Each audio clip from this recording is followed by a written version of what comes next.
Jaya Radha Madhava Kunja Bihari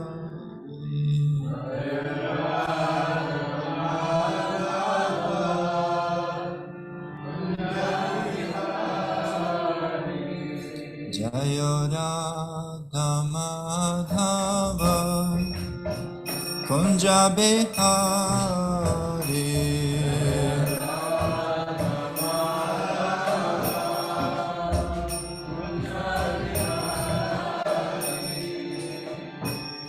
Radha Madhava Kunja Bihari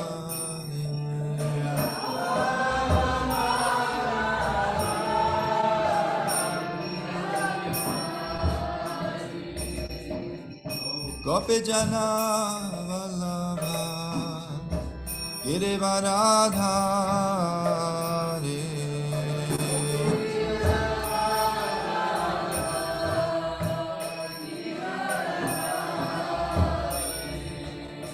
Gopi Jana Vallabha Girivaradhari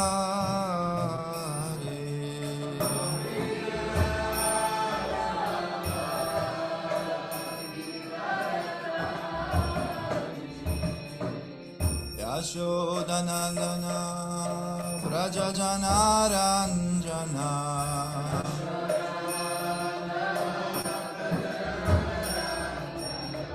Yashodanandana Vraja Jana Ranjana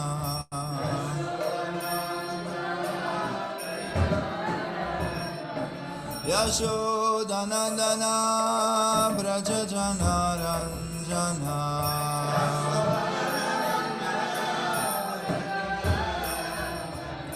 Yashodanandana Vraja Jana Ranjana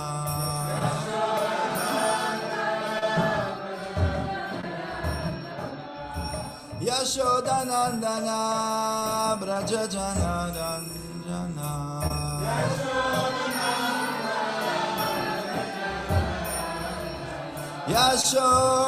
Yashodanandana Vraja Jana Ranjana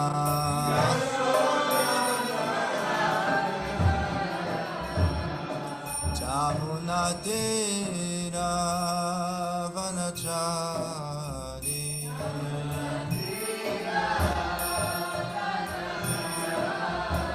Jamuna Tira Vanachari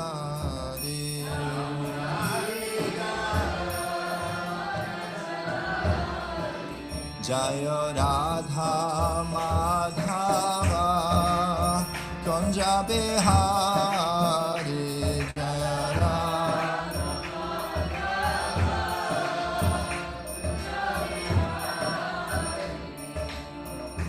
Hare Krishna Hare Krishna Krishna Krishna Hare Hare Hare Rama Hare Rama Rama Rama Hare Hare Hare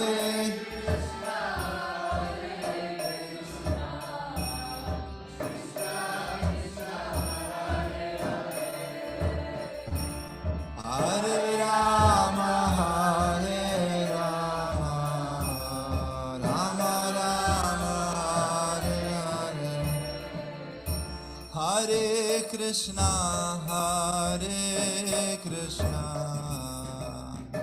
Krishna Krishna Hare Hare Hare Rama Hare Rama Rama Rama Hare Hare Hare Krishna Hare Krishna Krishna Krishna Hare Hare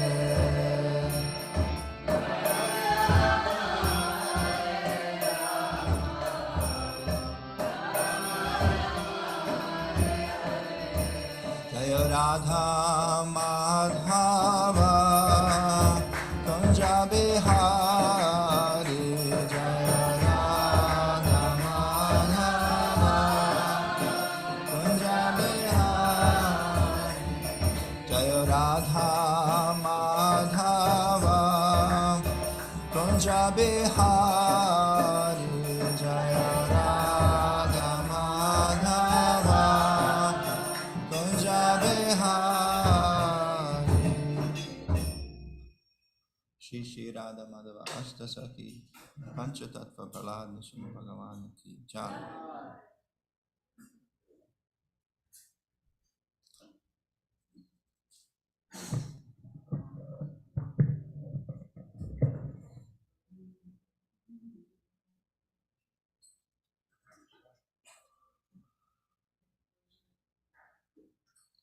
Om Namo Bhagavate Vasudevaya. Om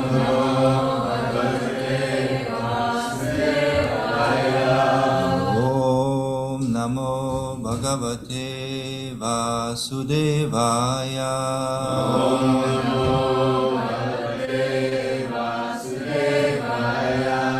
Om Namo Bhagavate Vasudevaya. Om Namo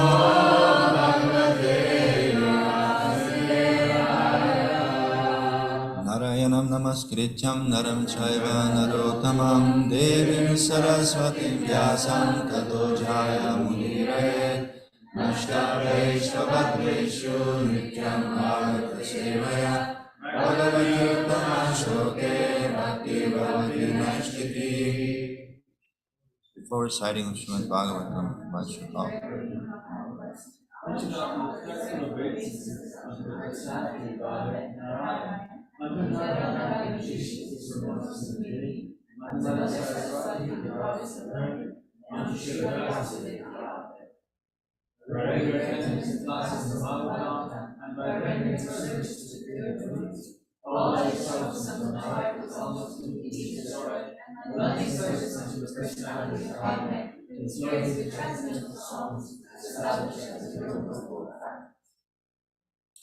Hare Krishna. So today we have to cover a very nice section, continuing from the chapter 8 of the first canto, prayers, most powerful prayers by Queen Kunti, text 44, I believe it's 44 to 47.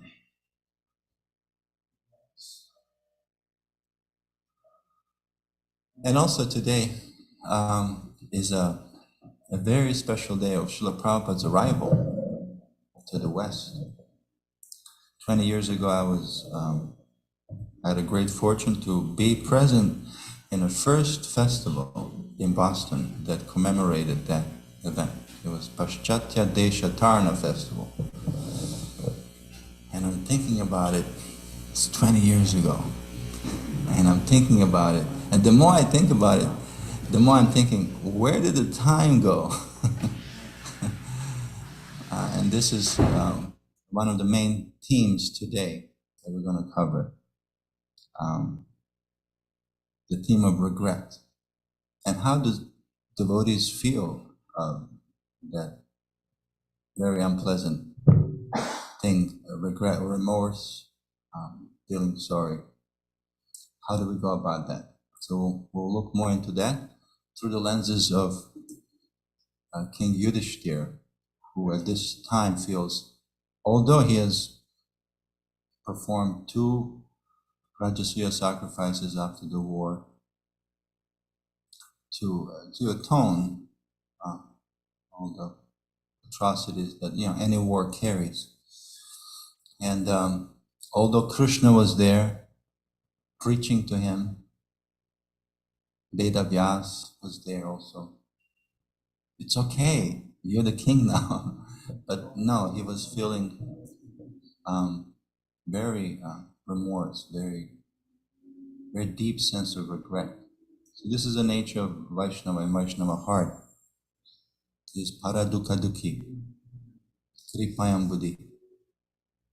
He is very sorry when others are also sorry or they're feeling misfortunate. In this case, everybody's wiped out. So, and this is all because of me, so I can be a king. It's a great deal of remorse and regret that he feels. So how do we go about that? We're going to look into that. But before we go into that, I was reminded by His Grace Swaminatha Prabhu about that beautiful poem that Prabhupada wrote coming to the Boston Harbor, making the first step on a Western soil, driven by the instruction of his spiritual master to take the Krishna consciousness to the Western world, or English, more precisely, English-speaking countries. He didn't even specify US. That was Prabhupada's desire. Thank God, right? Or thanks to Sri Prabhupada, that he has picked. It was his personal. He was thinking like this. Many of my God brothers have tried and they have failed. But if I have to, let me go to the place that nobody. If I have to fail, let me go to the uncharted territory and fail in that kind of original way. But Krishna had a different plan. Krishna had a different plan because of his very deep desire to please his spiritual master. And of course, he was empowered. It was a destiny in a way. But still, it was Prabhupada and Prabhupada's desire that brought us here today. I remember we took a boat. It was part of the festival, this Paschatya Deshatarna. We took a boat outside of that same pier. I forgot the name of the pier. And we were looking from the boat, Kirtan was going, and we were looking at the Boston, same thing that Prabhupada was looking at as he was arriving in that Boston pier. And it was so beautiful. Well, it's not there, but there was a building that had this big mark of unalloyed steel. So Prabhupada actually used that word unalloyed in his writings as unalloyed devotional service. Unalloyed meaning it's untinged, it's pure, it's of high quality. And we can see how Prabhupada was utilitarian of that kind. He was utilizing things as he came across in Krishna service. So in that way, let's just take a peek, if we may, into that poem. I'll pull it up. If you cannot, no problem. I wanna of the mood, Prabhupada's mood. It's very important to tune into the mood of a spiritual master. 1 minute. Dharma. So Prabhupada writes, this is written in Boston Harbor in September 18th, 1965. Yeah, don't worry, just here. Yeah, no worries. We appreciate your service. You're doing great. Yes. No worries. He says, my dear Lord Krishna, I will just read translation for the time's sake. You are so kind upon this useless soul, but they do not know why you have brought me here. Now you can do whatever you like with me. But I guess you have some business here. Otherwise, why would you bring me to this terrible place? You can imagine Prabhupada was in Vrindavan, perfectly situated. And Radha Damodar temple with his own room, prasadam on time, just doing his bhajan. But there was this thing brewing, not only in his mind, but brewing in his heart. How can I act on this impossible instruction? of my spiritual master that he has revealed in Shantipur right before he left to that pujari. He said, I'm going, tomorrow I'm going. And he was crying. And pujari asked him, why are you crying? He says, tomorrow I'm going to act on this impossible instruction of my spiritual master, and I don't know what's going to happen. So it was a terrifying thing for somebody like that. Most of the population here is covered by material modes of ignorance and passion, absorbed in material life. They think themselves very happy and satisfied. Are you happy and satisfied? Are these people in the Western world happy and satisfied? Take a look, take a close look. And therefore they have no taste for the transcendental message of Vasudeva. I do not know how they will be able to understand it, but I know Yokoza's mercy can make everything possible, because we are the most expert mystic.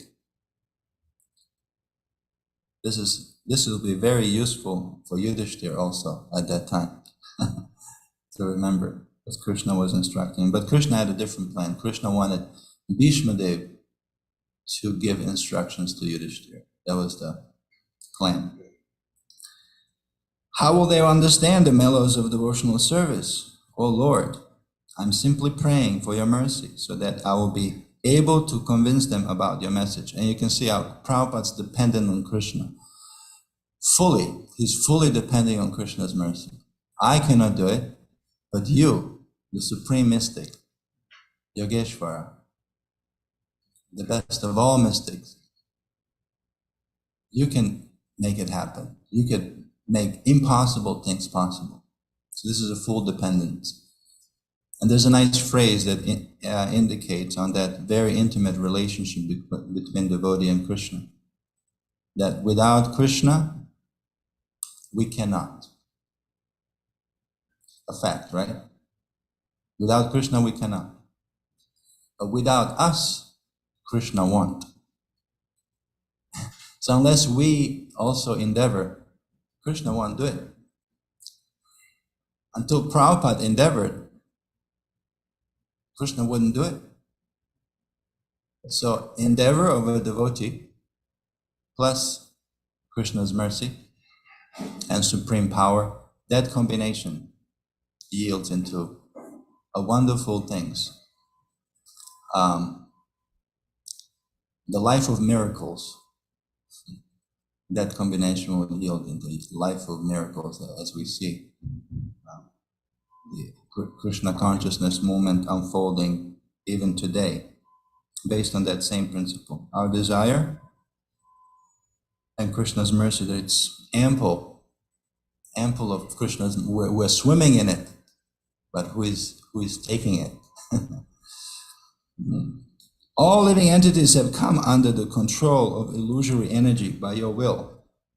And therefore, if you like, by your will, they can also be released from the clutches of illusion. I wish that you may deliver them. Therefore, if you so desire their deliverance, then only will they be able to understand your message. Anyway, poem is rather long. We'll just change the focus here. You can finish it. You have all day today to meditate on Prabhupada. And these are Prabhupada's deepest emotions that he expresses in this Bhagavad Markina Dharma poem upon entering the Boston Pier in 1965. So it's 44 to 47, right? Okay, so we'll read translations and then we'll focus on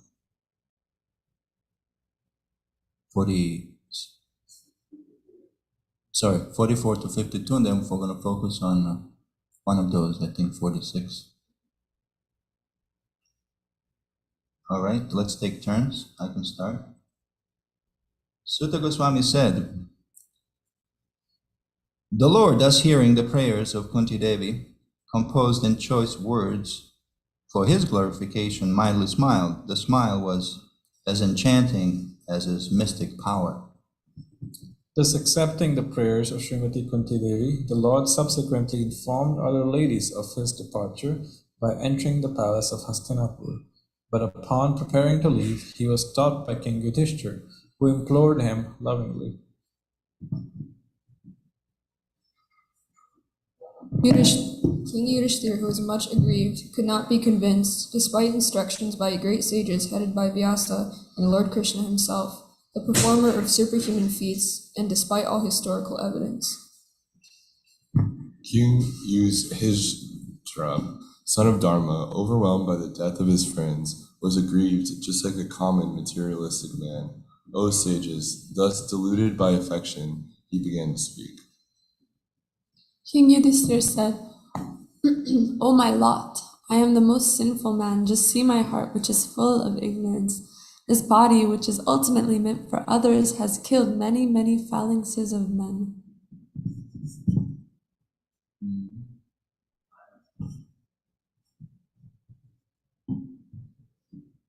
I have killed many boys, brahmanas, well-wishers, friends, parents, preceptors, and brothers.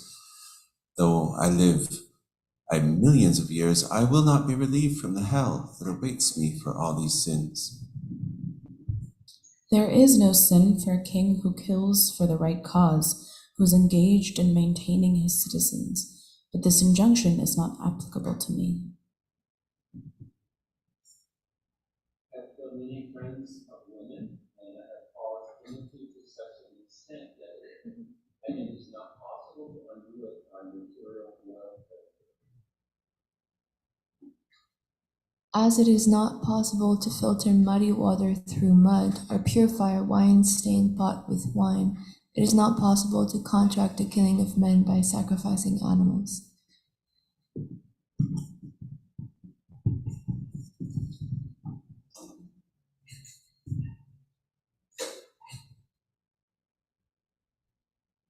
Do you feel that? Do you feel that remorse, that regret? We as devotees, I just want to mention, we go through that. I want to ask you a question. What is the greatest thing in your life, looking back or even now, that you regret? Greatest thing, like greatest, yeah, that's how you say it, thing, yeah. Yeah, regret, like that you have in life, looking back. Of course, if you're older, you might have a longer list, but if you're younger, might be just few things. Yeah, if it is too kind of intimate or personal, you can just pass the mic, but anybody comfortable to share? I shared mine. 20 years has passed. My God, how did that happen? So it's time related. Yes, Nishta. I think not being as serious as I should have been sooner. Okay, it's also time related. It's true, time is an asset, the greatest asset of all. Why? Because you cannot buy it back.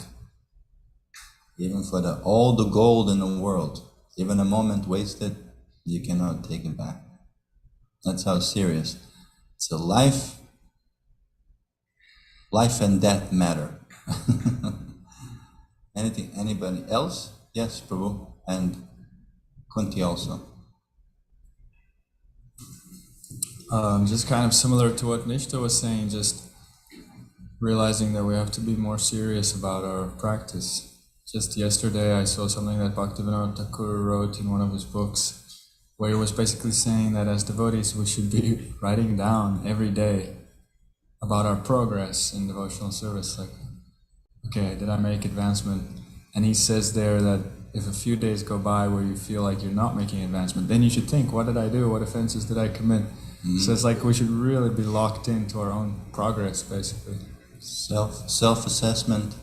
What to speak, the luxury of having your ashram leaders and others around you who will say, hey,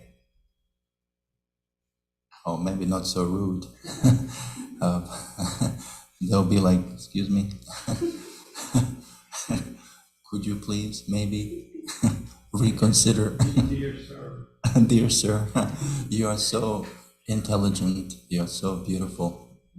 Please consider the mercy of Lord Chaitanya. Yes, that is Jiv Jaga. Wake up. Yes, so many sentiments, similar and other sentiments are expressed in our Vaishnava poetry. Yes, Kunti. I feel like mine is a bit material conscious, but I regret not showing and telling my sister how much I She meant to you? Where is she now? Oh, she has left. Oh, I'm sorry to hear that. When did that happen?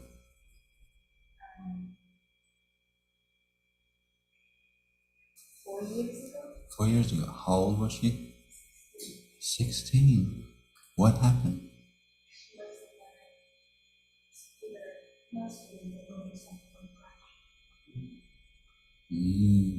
Yes, those are also time related. A very wise woman said, bring me my flowers while I'm still alive. There was Pauline, the biological mother of Bhakti Tirtha Maharaj. Mother Pauline, she would say like that. Yeah, the flowers, the words of love, the words of appreciation, they should never wait. It should be done immediately because, again, time is not on our side. And kamala dhaladhala jivana talama. Our life is tiltering like a small drop of water. It can happen at any time. So it's so essential to remember that our, what is the word now? Peculiar or precarious? What is it? Precarious. I always mix those two. Precarious condition.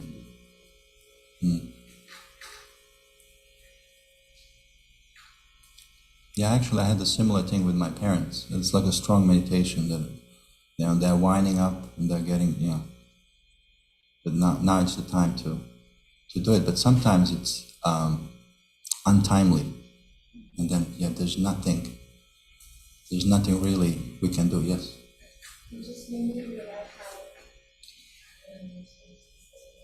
Is it? It's on, right? It's on. Okay, give another one.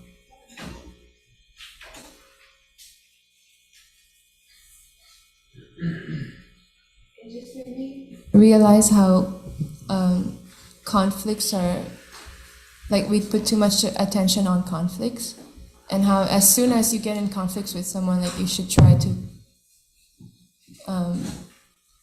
find peace and find harmony and find love, because if something ends on a bad note forever, then it's too late. You can't take it back. Yeah. So finding peace, finding harmony despite anger, as false ego is very important. Yes. We had a good share of that, devotee community. It's always, things happen. But we had a good share of that when I was living in Gitanagari. Disagreements, conflicts. But it was not tolerated, zero tolerance. Like it never could wait tomorrow. It used to be waking up even after we went to sleep. Nope, got to resolve it. You can't go to bed in that state of consciousness. It should be zero tolerance because it's Maya, and it's very, very important. Yes. Thank you for speaking on that, because I was being a little older. I may have more regrets, as you said, long list. But yes, speaking in harshness, in feeling hurt, and so then with a dear devotee, family member, So I've been healing myself from these things the past few years, and even coming here today is an extra mercy to help resolve some of that in myself, because we can only give what we ourselves have received or acquired or given to ourselves. So sometimes healing in the self is needed first before we can approach another to proffer that. Rebuilding a bridge of resolution. So I just wanted to offer that what first is hurt inside must be heard, and almost like the retroflex of the words, when you say the word hurt, your tongue is back. So what's held deep inside the heart, hurt, must first be heard in order to then be held and healed. So this is how we can come up and out of ourself. When it's all about you, you're kind of sunk in the bottom of your well. The well has run dry and you're not flowing, right? The cup is half empty and then it's all the way empty. You're at the bottom of the barrel. So now Krishna, he's providing this wellspring of conscious and conscientious refulfillment from within, to bring us back up and out of it being all about you, right? As Radhanath Swami has said, that humility is thinking not so much less of yourself, but less about yourself. Right? So when we can think, come up and out of ourselves and then see the whole big picture, and then that helps us to heal ourselves within, and then have that to offer to others. Thanks for sharing that. There's a lot of feedback? I don't know. I turned this off. It was extra. Okay, so it's all right. So some are on, some are off. Okay. Yeah. So devotee has that sentiment, and it's a very strong one. Srila Prabhupada, also one of his favorite bhajans, Hari Hari Vipale, same sentiment is there. It says right here, I've spent my life uselessly, right? Also time related. Having obtained this human birth, this very rare human birth, a rare opportunity, and having not worshipped Radha and Krishna, I have drinking poison willingly. So we should not be afraid to make a mistake. As a matter of fact, those are all part of the learning curve. Learning experience, you'll make a mistake, right? You're just starting the computer thingy and so there'll be mistakes. Yeah, one should not be afraid of that. As a matter of fact, it's part of life, and we should be brave to get into this new uncharted territory. But one should be terrified of regrets, that we have not tried, that we have not expressed the words of love, words of appreciation timely. You should be terrified of regrets, but not so afraid of mistakes. So not doing or not trying is really the crux of that horrible, toxic feeling of regret. Or not utilizing our time properly. Time. We're all managers. We all manage our time. Shruti can't do it for me. I gotta do it. And it's good to remember that. Okay, we gotta do some Sanskrit today also. 46, I believe. Yasadhyair Ishvare Hagyai Yasadhyair Ishvare Hagyai Yasadhyair Ishvare Hagyai Krishna Advaita Karmana Krishna Advaita Karmana Krishna Advaita Karmana Prabodhito Piti Hasair Prabodhito Piti Hasair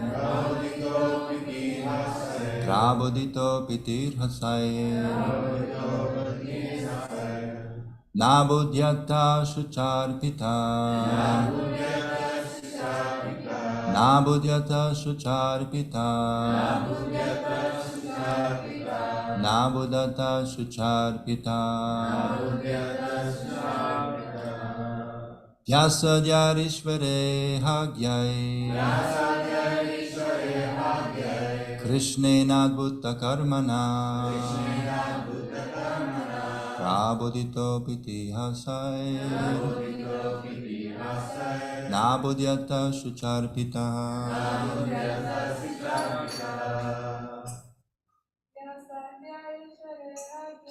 Vyasadyarishvare Hagyai. Krishnenadbhuta karmana. Prabodhito piti hasai. Nabudyata Sucharpita. Vyasadyarishvare Hagyai. Krishnenadbhuta karmana. Prabodhito piti hasai. Nabudyata Sucharpita. Anybody else?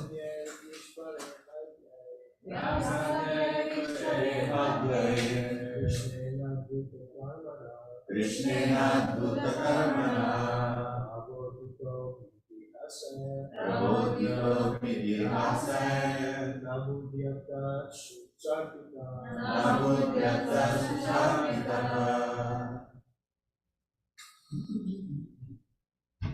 Translation altogether. King Yudhishthir. Oh, sorry.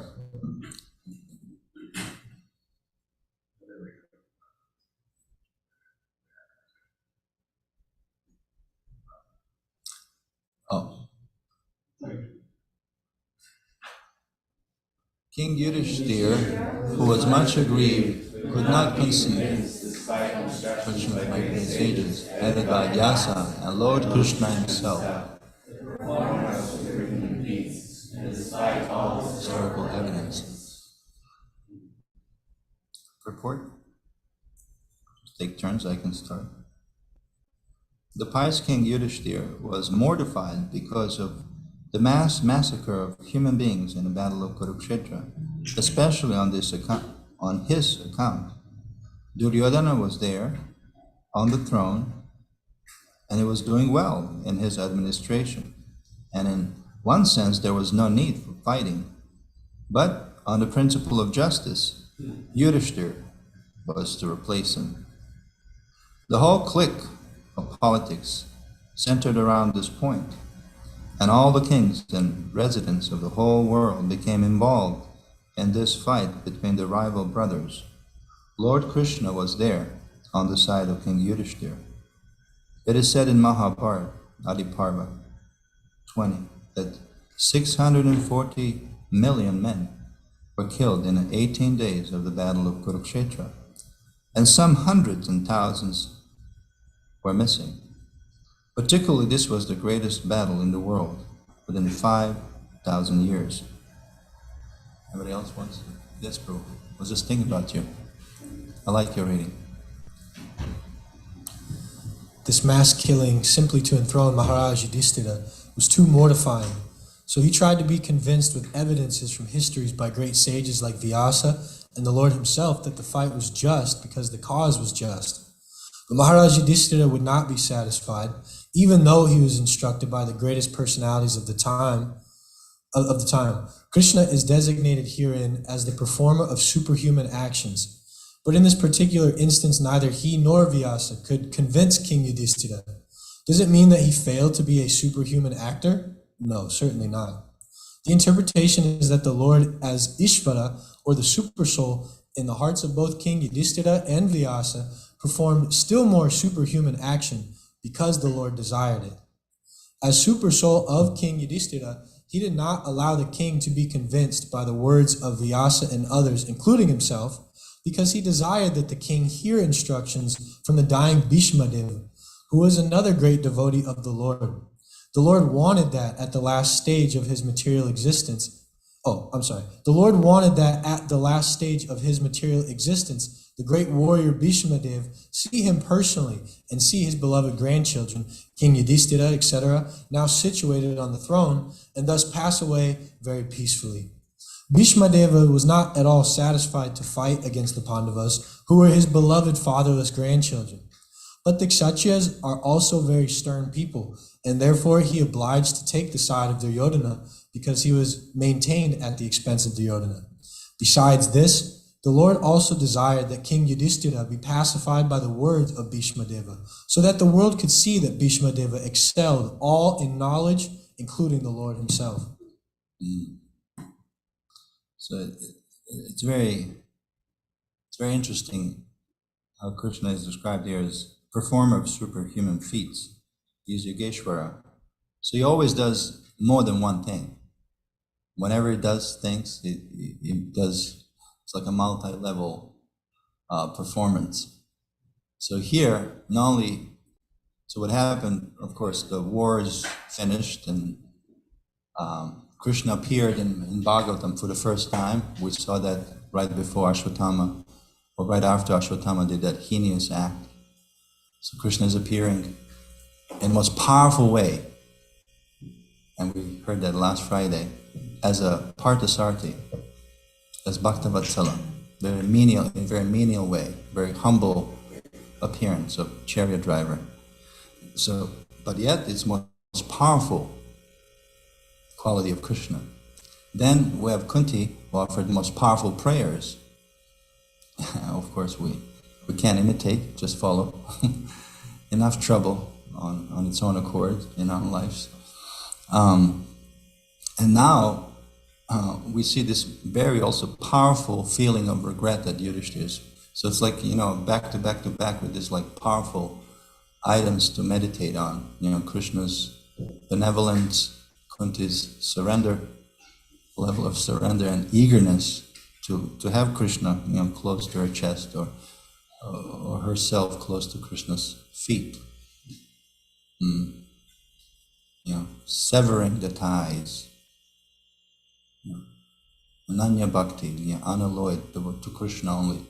And now here, Yudhishthira feeling this regret of this, mortifying effects of the, aftermath of warfare. So all of these are powerful. And Krishna is about to leave Hastinapur because he's been called in Dwarka. And Yudhishthira is like, oh, wait a minute. Wait a minute. Not so fast. I'm here and I don't know what to do. But Krishna is like trying to convince him. In a way, he's not listening. It's not good enough. Even Vyasadeva, it's not good enough. But it's for the reason. So again, the plan is manifold. It's for the reasons of Bhishmadev. Because Bhishma felt remorse too. Speaking about remorse, Bhishma loved Pandavas so much. But he had to be on the other side because he was obliged to Duryodhana, maintain and obliged.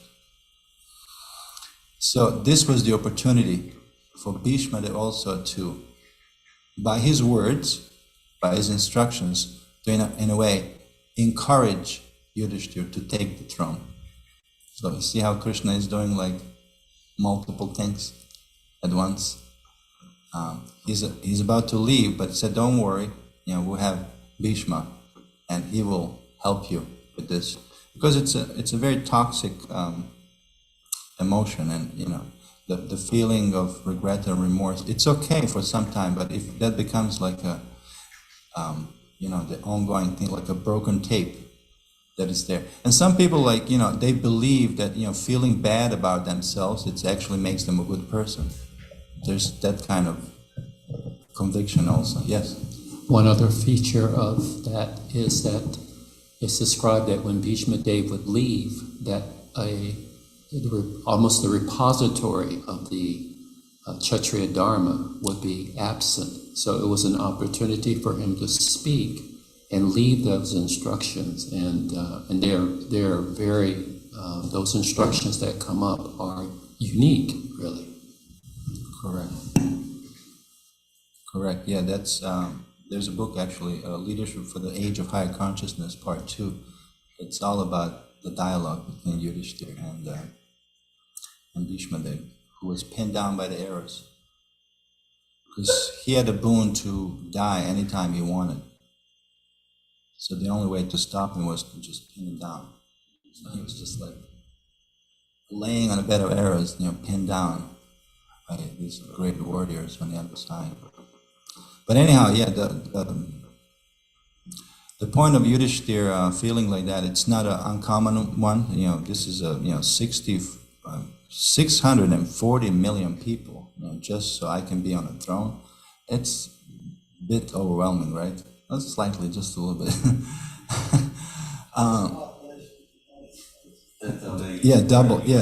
Double the population of the U.S. A little bit more than half of India today. And just to compare, the World War II was only 43 million casualties, of which 15 was military men. All others, 38 or something, was civilians. Shame on them, right? It's like 38 million civilians and just 15 military men. We are such beasts, uncivilized. So this was different, of course. Kurukshetra was just, heroic, away from civilians, and 640 million.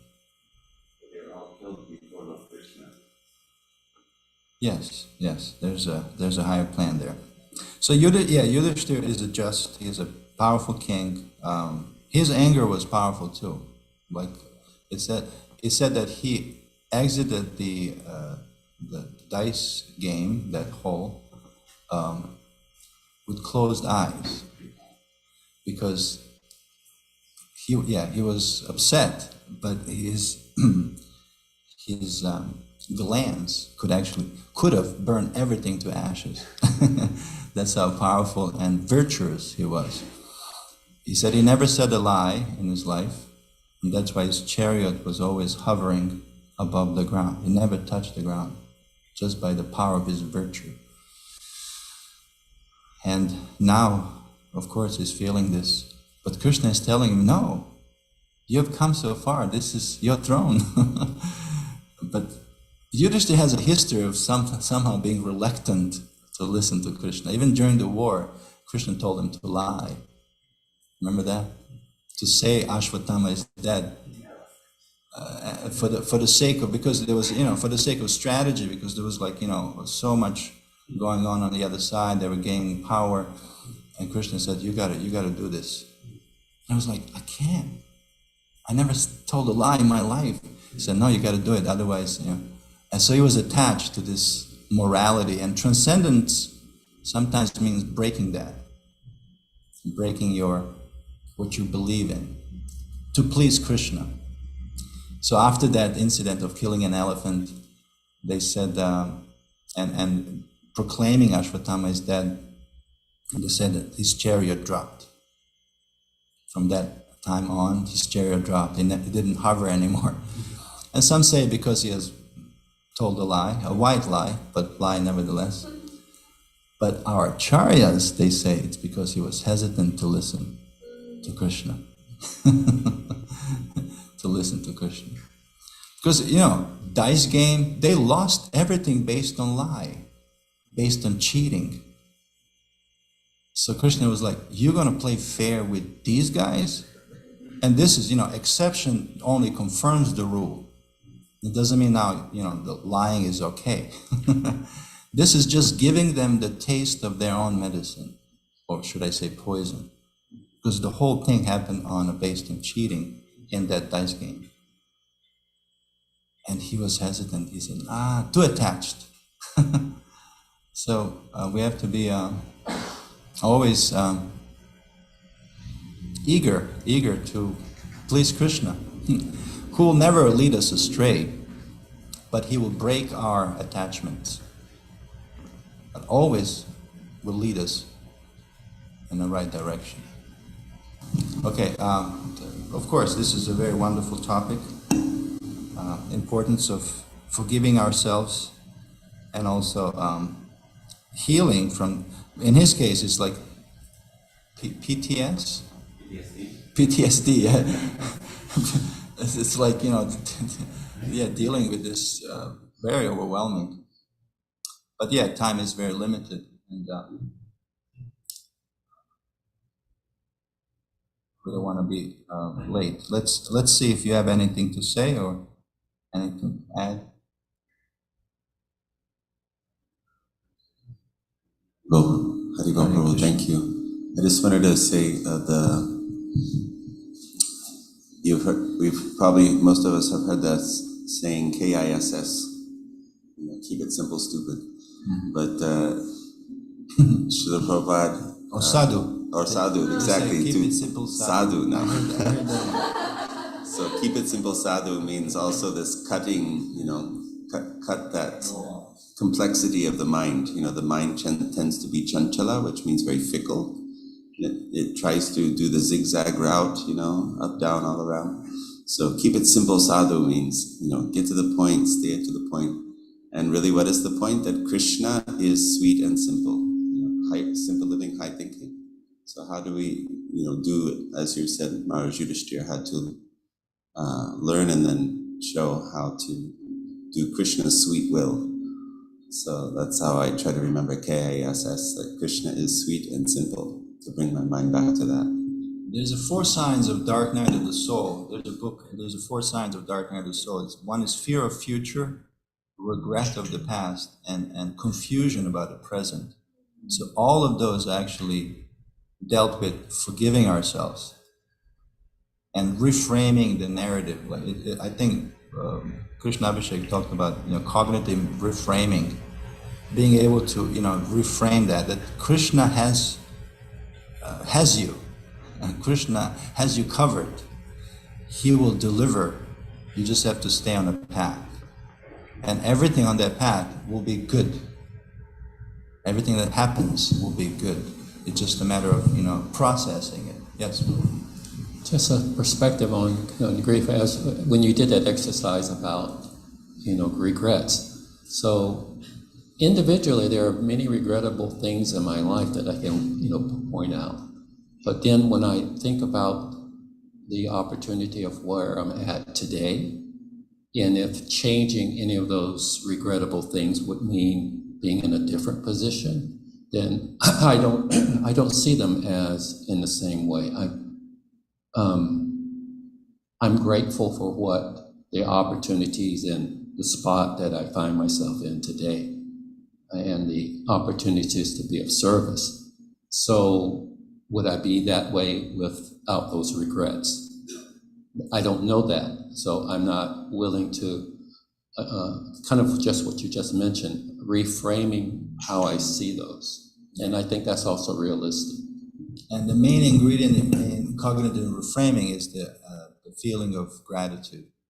It is impossible to reframe anything unless we become grateful. And gratitude is such an essential ingredient of bhakti. There's no bhakti without having gratitude. We can't speak of devotion unless we're grateful. Another thing Radhanath Maharaj said is that gratitude is the lobby in a palace of bhakti. And there's no back door. You have to go through it. You have to check in there in that lobby. One thing that must be a combination lock to that lobby in the hall of gratitude is Hare Krishna, Hare Krishna, Krishna Krishna, Hare Hare, Hare Ram, Hare Ram, Ram Ram, Hare Hare. That's the complete combination. But part of it is letting go of blame, because we have these attachments, and as you said, Maharaj Yudhishthira also had anger. So there may be anger there in the service of, in the service of our service. Sometimes there's some protest against injustice. So this is righteous anger, but not for one's own sake. The false ego, gets wounded, right, or bruised through this attachment, how it should be, these expectations. So they say all failed relationships or damaged relationships happen because of unrealistic, unmet expectation. And then the attachment to being right and furthermore making the other person wrong or bad and wrong. So this is like, yeah, total waste of time and a waste of heart, because the heart is naturally gracious, to be full of the inner space of grace. That's how you can have gratitude, because it's empty of other things. Right, so we have to let go of that. So metaphysically, I've come to understand that blame is just be lame. All that happy now. Shila Prabhupada ki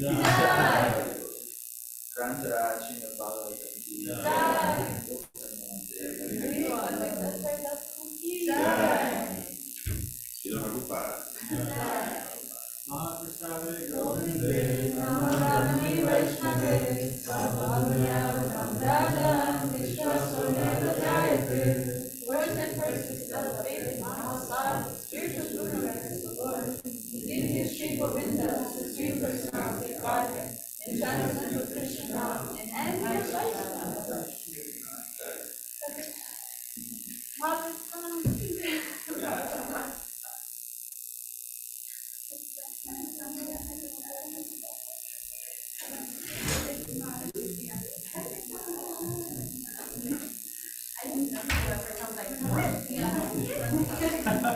I think 90%.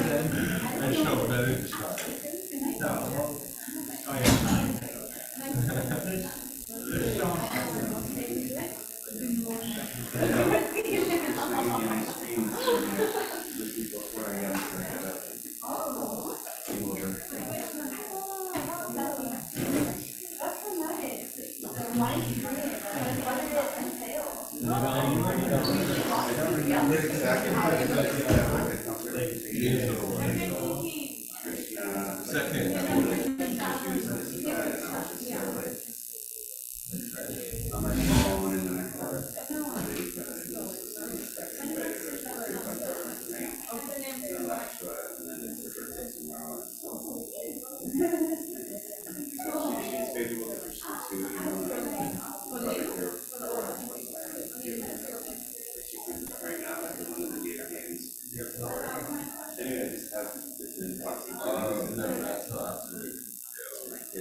So you say to get off the picture, bounce off the